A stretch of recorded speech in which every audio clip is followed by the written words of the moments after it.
On this channel, I'll be teaching you the most easiest way, most fun way for you to learn Mandarin Chinese. Yeah, now, let's start learning. Buckle up. Hello everyone.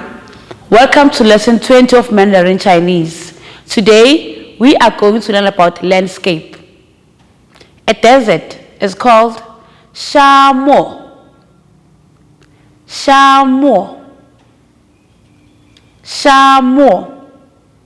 A cave is called 洞穴. 洞穴. 洞穴. A waterfall is called 瀑布. 瀑布. 瀑布.